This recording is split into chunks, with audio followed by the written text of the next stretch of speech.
What do you know about the Artemis Tau cluster? Not much. I've never been there myself. A handful of systems with a few small, uncharted worlds, but no real colonies. Might not be easy finding Dr. T'Soni out there.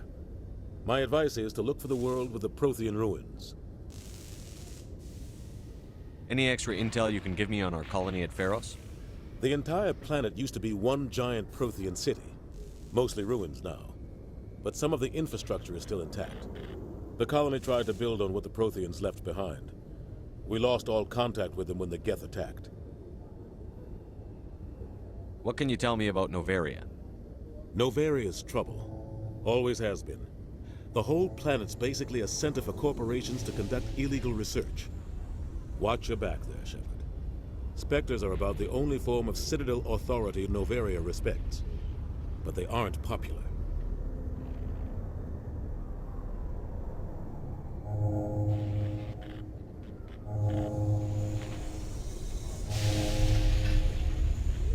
I should go. I'll be here if you need anything.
In the early 2160s, the Alliance began aggressive colonization of worlds in the Skyllian Verge, much to the dismay of the Batarians, who had been developing the region for several decades.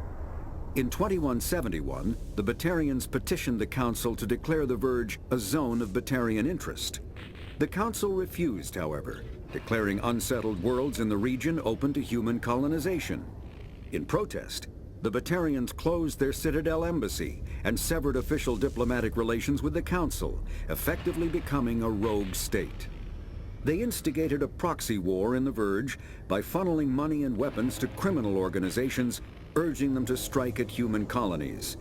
Hostilities peaked with the Skyllian Blitz of 2176, an attack on the human capital of Elysium by Batarian-funded pirates and slavers. In 2178, the Alliance retaliated with a crushing assault on the moon of Torfin, long used as a staging base by Batarian-backed criminals. In the aftermath, the Batarians retreated into their own systems and are now rarely seen in Citadel space.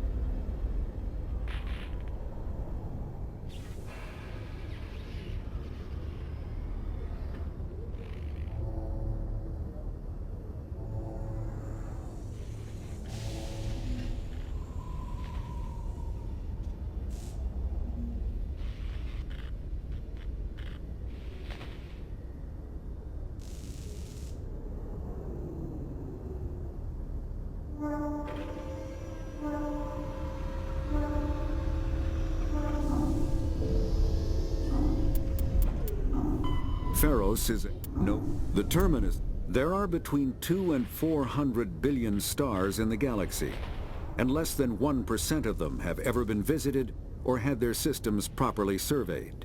Humanity's early expansion into the Attican Traverse was haphazard, a desperate race to claim habitable planets where populations can be economically settled. Ignored in the wake of this land grab were thousands of less hospitable worlds, each potentially rich with industrial resources. The wealth of entire solar systems lies untapped, waiting for corporate survey teams or independent pioneers to discover and exploit them. However, this is not an easy task. In addition to the environmental hazards, the fact that uncharted worlds are largely ignored makes them popular bases for criminals, revolutionaries, cults, and others who wish to remain unnoticed by galactic society.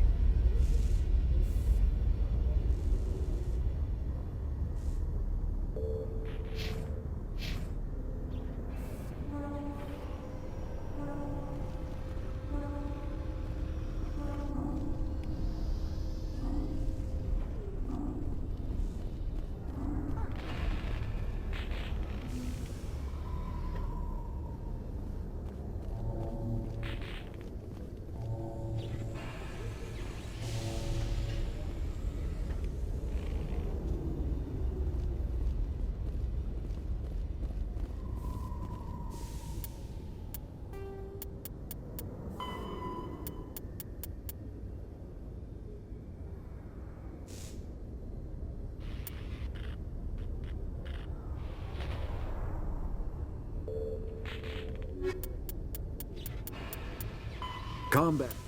A mass accelerator propels a solid metal slug using precisely controlled electromagnetic attraction and repulsion. The slug is designed to squash or shatter on impact, increasing the energy it transfers to the target.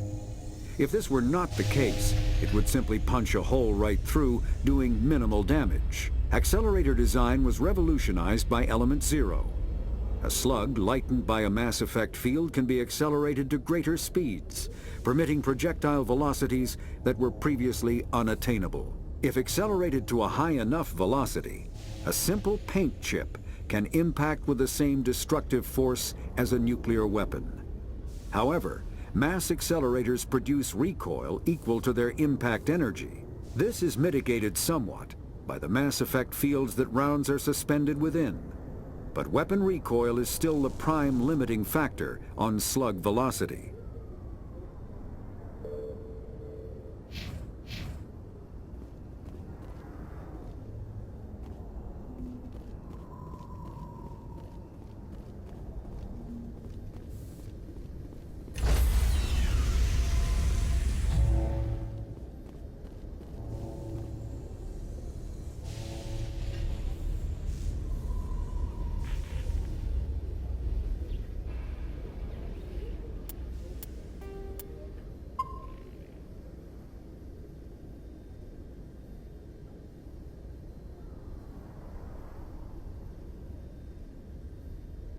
Stand by, shore party.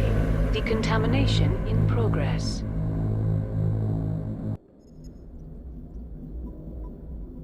I heard what happened to Captain Anderson.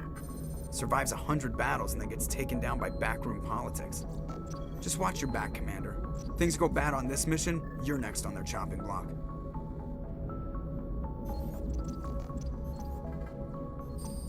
Captain Anderson should be the one in charge. It's like I'm stealing the ship from him. Yeah, the captain got screwed.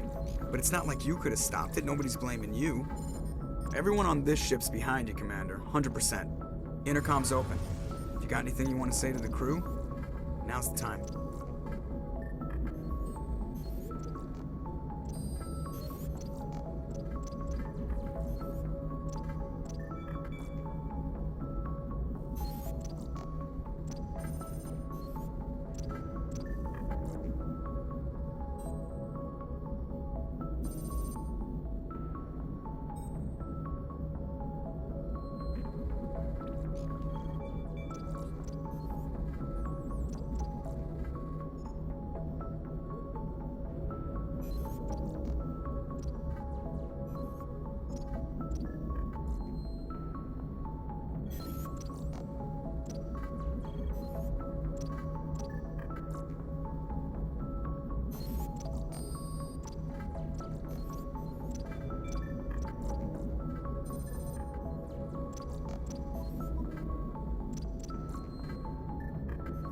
Listen up, Normandy. This is your commander speaking. We have our orders. Find Saren before he finds the conduit. And I refuse to let anything get in the way of that mission.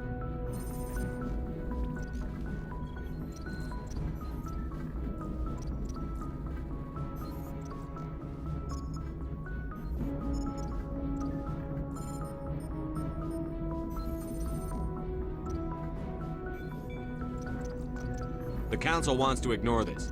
That's no surprise. They've never helped us in the past. No reason they'd start now. But we don't need their help. We can do this on our own.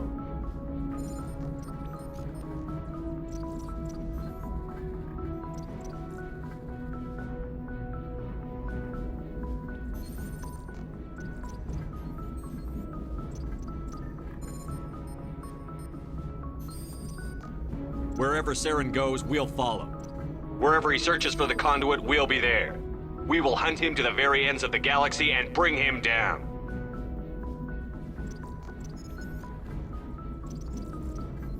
None of the other species has the guts, grit, or balls to deal with this. So it's up to us.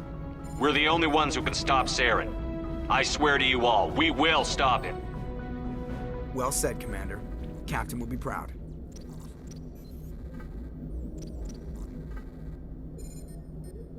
The captain gave up everything so I could have this chance. We can't fail. Yes, sir.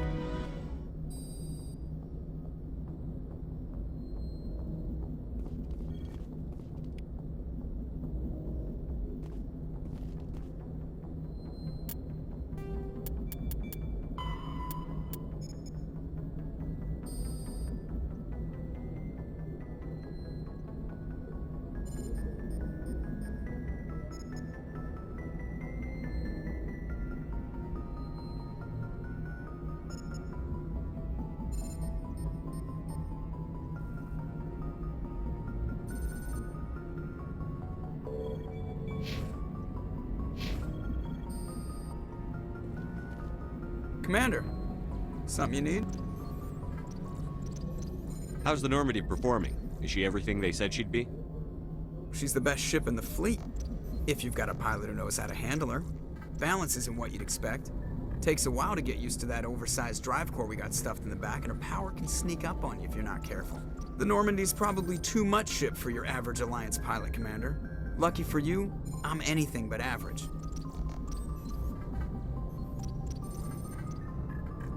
I like to know my crew. Mind if I ask you a few questions? I can see where this is going. You did a background check on me, didn't you? Well, I'll tell you the same thing I told the captain. You want me as your pilot. I'm not good. I'm not even great. I am the best damn helmsman in the Alliance fleet. Top of my class in flight school, I earned that. All those commendations in my file, I earned every single one. Those weren't given to me as charity for my disease.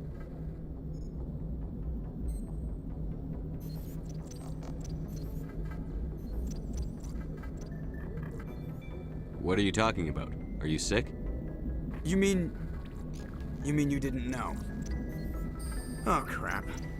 Okay, I've got Vrolik syndrome, brittle bone disease. The bones in my legs never develop properly. They're basically hollow, too much force and they'll shatter. Even with crutches and my leg braces, it's hard to get around. One wrong step and crack! It's very dramatic. But I've learned to manage my condition, Commander. Put the Normandy in my hands and I'll make her dance for you. Just don't ask me to get up and dance unless, you like the sound of snapping shin bones.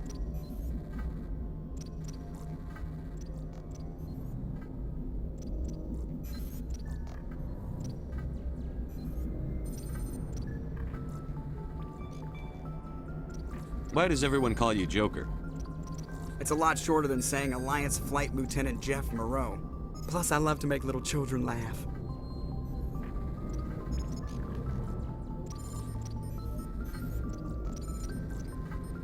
You're dodging the question. Look, I didn't pick the name.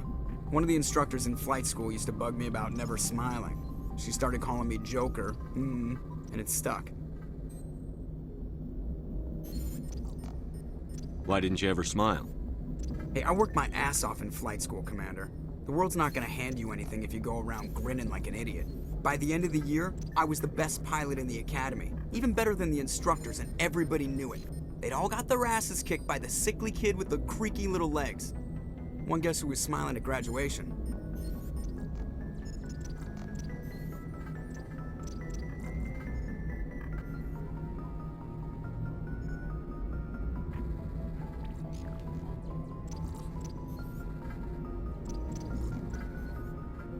I need to know more about this Vrolik syndrome if I'm putting my ship in your hands. Yeah, of course you do. It's an extremely rare condition. Nobody knows exactly what causes it. Genetic, maybe. It's treatable, but there's no cure. They classify my case as moderate to severe. I was born with over a dozen fractures, hip, thighs, ankles. My bones were already breaking in the womb. 100 years ago, I wouldn't have survived past my first year. Lucky for me, modern medical science has turned me into a productive member of society.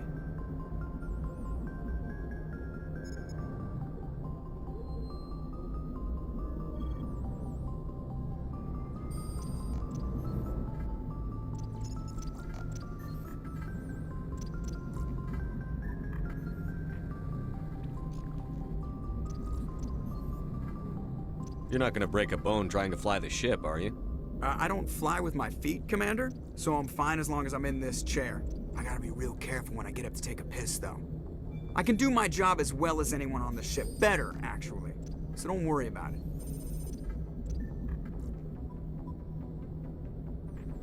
I'm not trying to make you uncomfortable. Let's talk about something else. Whatever you want, Commander.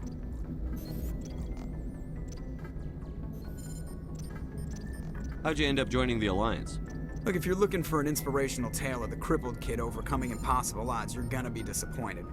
My mother was a civilian contractor working for the Alliance. I basically grew up on the Arcturus station back when they were building up the fleets. Spend all that time around Alliance ships, there's a good chance you'll end up going to the Academy.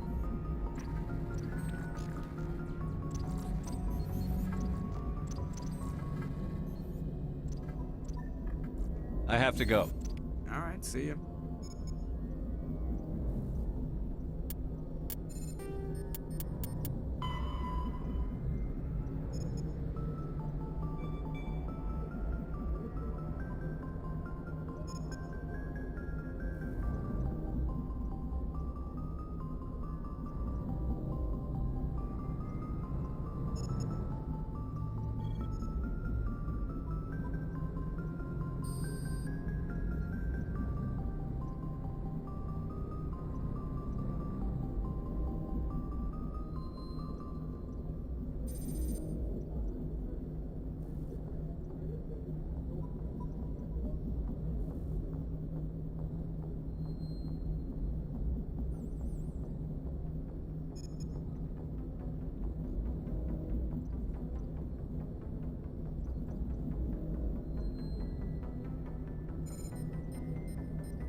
The Normandy is a prototype starship developed by the Human Systems Alliance with the assistance of the Citadel Council. It is optimized for scouting and reconnaissance missions in unstable regions using state-of-the-art stealth technology. For most ships, the heat generated through standard operations is easily detectable against the absolute zero background of space. The Normandy, however, is able to temporarily sink this heat within the hull.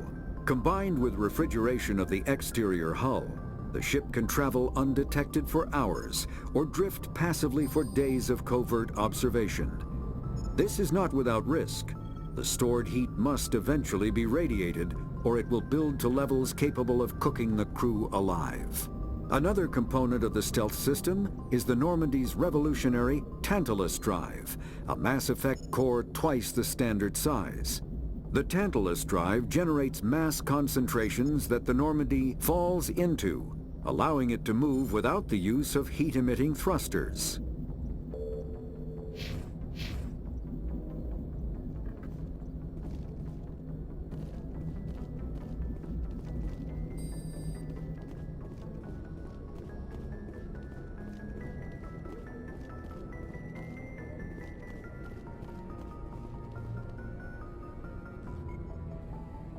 If anyone has to take over for Captain Anderson, I'm glad it's you. I'm not sure about having non-humans on our ship, though.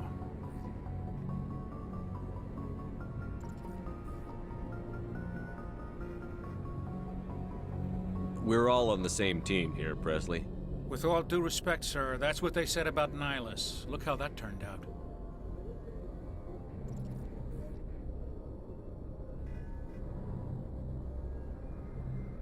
I'm in charge here, Presley. I decide if we have non-humans on this vessel.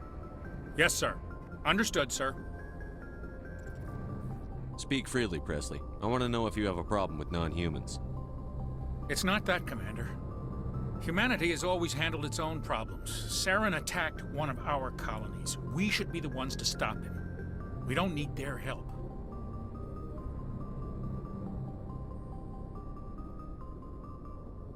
This is bigger than humanity. Saren's a threat to every species in the galaxy, and I'll welcome anyone who wants to help me bring him down. I guess so. Maybe I'm just stuck in the old ways of thinking. Don't worry, Commander. This won't be a problem.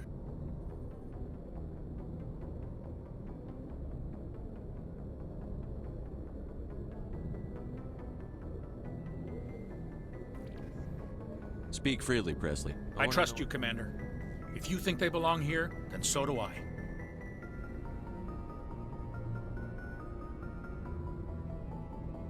How did you end up assigned to the Normandy? I signed up with the Alliance as a navigator right out of school, following in my grandfather's footsteps, I guess. My first posting was on the Agincourt. We were at Elysium during the Skillian Blitz. A massive fleet of alien raiders hit the colony, trying to wipe it out. They had the numbers, but their ships were no match for an Alliance frigate. It was a slaughter. We couldn't even keep track of how many ships they lost.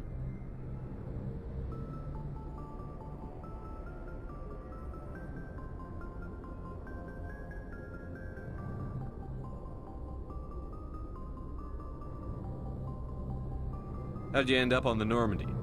I got my officer's commission after Elysium. Must have made an impression on the right people. Captain asked for me when he was picking his crew. Carry on, Presley. Yes, sir.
Anything you need, Commander?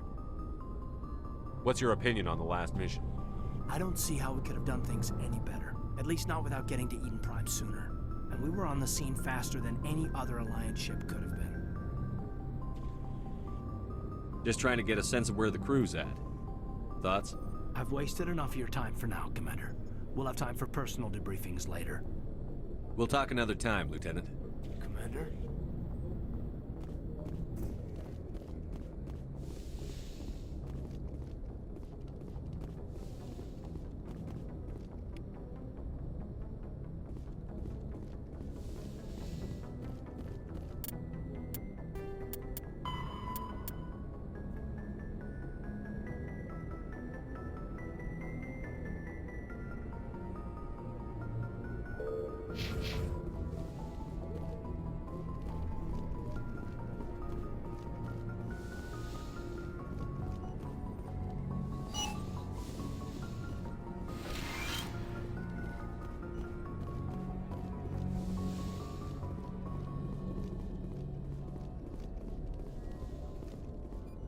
Yes, Commander?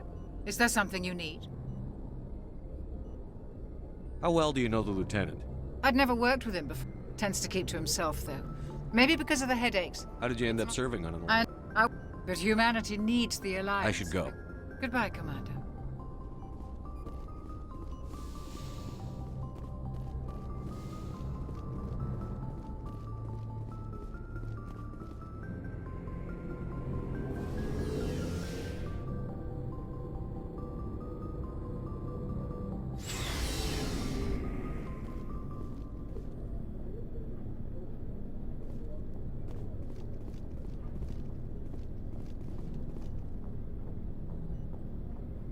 Thanks for bringing me on board, Commander. I knew working with the Spectre would be better than life at CSEC.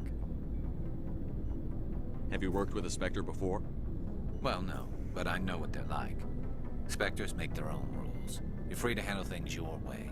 At CSEC, you're buried by rules. The damn bureaucrats are always on your back.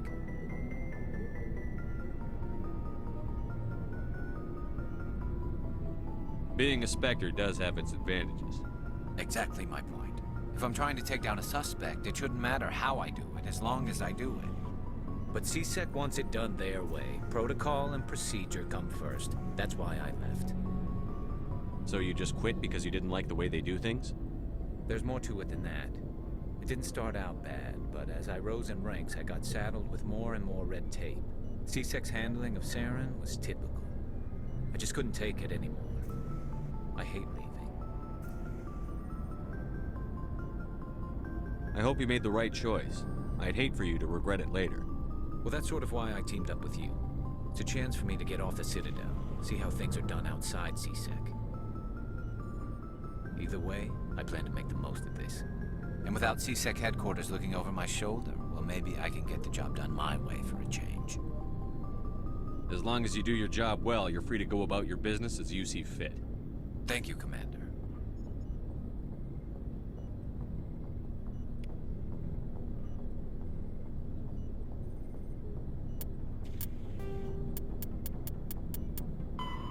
The Normandy, the Mako infantry fighting vehicle, was designed for the System Alliance's frigates.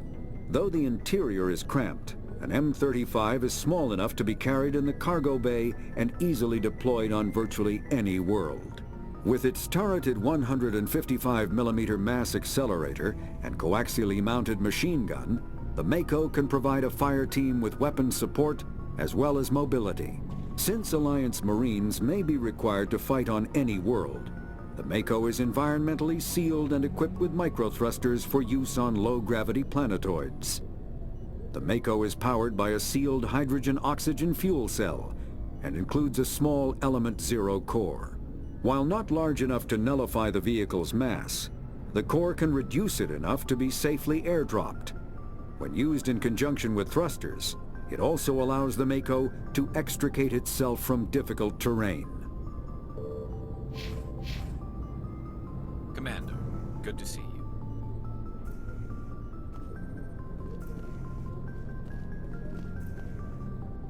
Nice ship you've got, Shepard. What can I do for you? What's your story, Rex? There's no story. Go ask the Quarian if you want stories.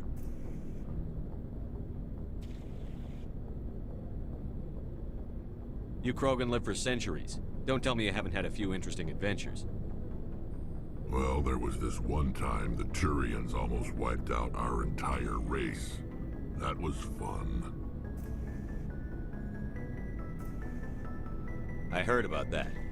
You know, they almost did the same to us. It's not the same. It seems pretty much the same to me. So your people were infected with a genetic mutation?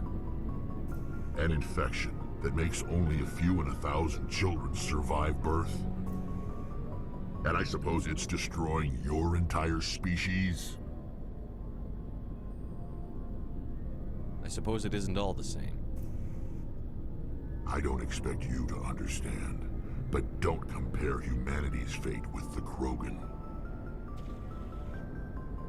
I was just making conversation. I wasn't trying to upset you. Your ignorance doesn't upset me, Shepard. As for the Krogan, I gave up on them long ago. The genophage infected us, but it's not what's killing us. What can you tell me about the genophage? Ask the Solarians if you want details. They made it. All I know, it makes breeding nearly impossible. Thousands die in stillbirth, and most never get that far. Every Krogan is infected, every one, and no one's rushing to find a cure. Why don't the Krogan try to find a cure? When was the last time you saw a Krogan scientist? You ask a Krogan, would he rather find a cure for the genophage or fight for credits? He'll choose fighting every time. It's just who we are, Shepard. I can't change that. Nobody can.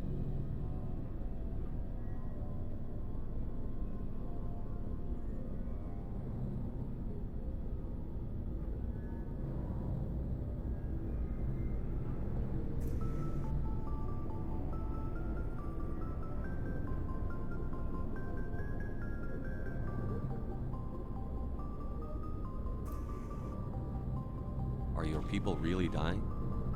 We're sure not getting any stronger. We're too spread out. None of us are interested in staying in our own system.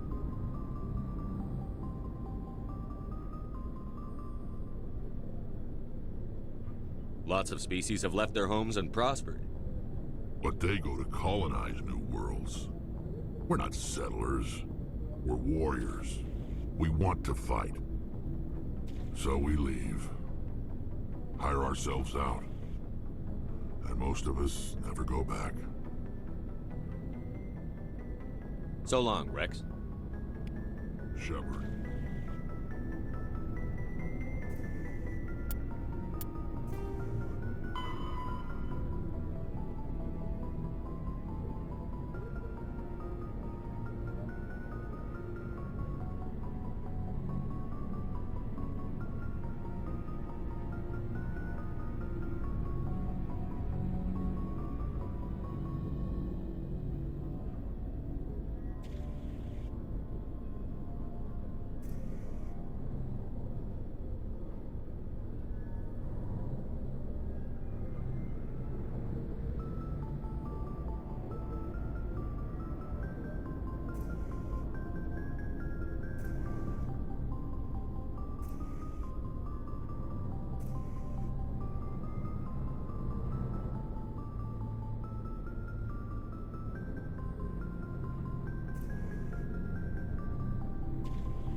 Hey, Commander, you know that Quarian, Tali? She's been spending all her time down here asking me about our engines. I'll tell her to leave you alone. What? No, she's amazing. I wish my guys were half as smart as she is. Give her a month on board and she'll know more about our engines than I do. She's got a real knack for technology, that one. I can see why you wanted her to come along. I figured she'd be a real asset to the team. You got an eye for Tali, Commander, but I'm guessing that's not why you came down here. Fill me in on the IES stealth systems. How does it work exactly? You can't hide a ship out in space. They emit too much heat and radiation. Too easy for sensors to pick them up, unless you find a way to capture those emissions. So our stealth systems trap the energy we give off in storage sinks built into the ship itself. No emissions to give away our location. Eventually the sinks have to be vented. More than a few hours silent running and they overheat. Cook us inside our own hull. There's no way for anyone to detect us? A visual scan can still pick us up. Anyone looking out a window can see us plain as day. But you have to be pretty close to get an actual visual out in space. Most vessels rely on scanners. As long as the stealth systems are engaged, they can't see us. Not unless we accelerate to FTL speeds. Why doesn't it work with faster than light travel? Cranking up to FTL blue shifts our emissions, pushes them into frequencies too high to capture in the sinks. As soon as we make the jump, it's like setting off a flare. Sensors can pick up our location whenever we enter or exit FTL flight, but for short-range missions, our stealth systems are amazing, and we've got the only one. I want to know more about the Normandy. She's the best ship I've ever served on, probably the fastest vessel ever designed, and she's the only one using the new Tantalus drive core. What's so special about the Tantalus drive core? Proportionally, it's about twice the size of any other vessel. Not only are we faster, we can run at FTL speeds longer before we have to discharge the core. Where else have you served, Adams? If you name a class of Alliance ship, I've probably served on it. Everything from dreadnoughts and carriers right down to frigates like the Normandy. My last assignment was on the Tokyo, only a cruiser, but she was a good ship. Couldn't hold a candle to the Normandy, though. Carry on, Adams. Aye, aye, Commander.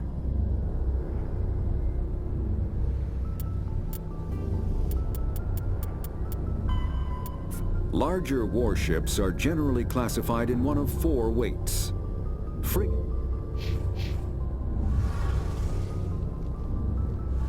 Your ship's amazing, Shepard. I've never seen a drive core like this before. I can't believe you were able to fit it into a ship this small. I'm starting to understand why you humans have been so successful. I had no idea Alliance vessels were so advanced.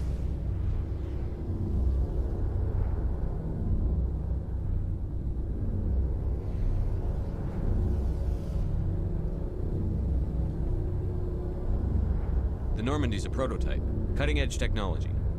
A month ago, I was patching a makeshift fuel line into a converted tug ship in the flotilla.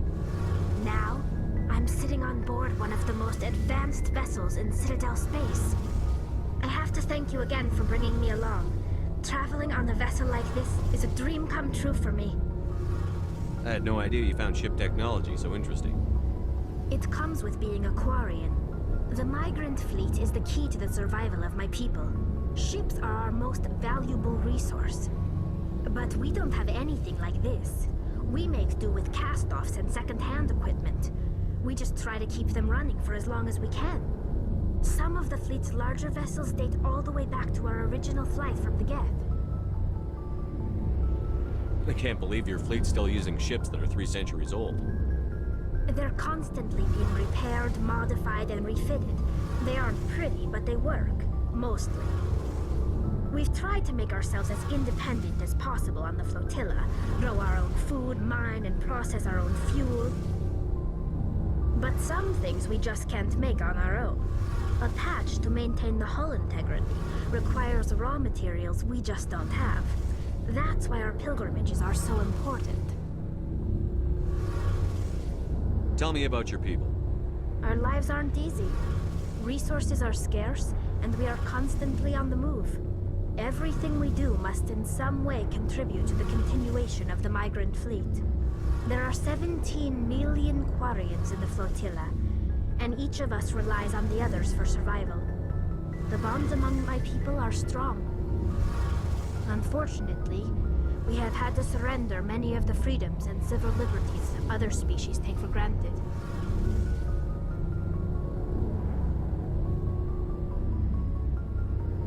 What kind of freedoms?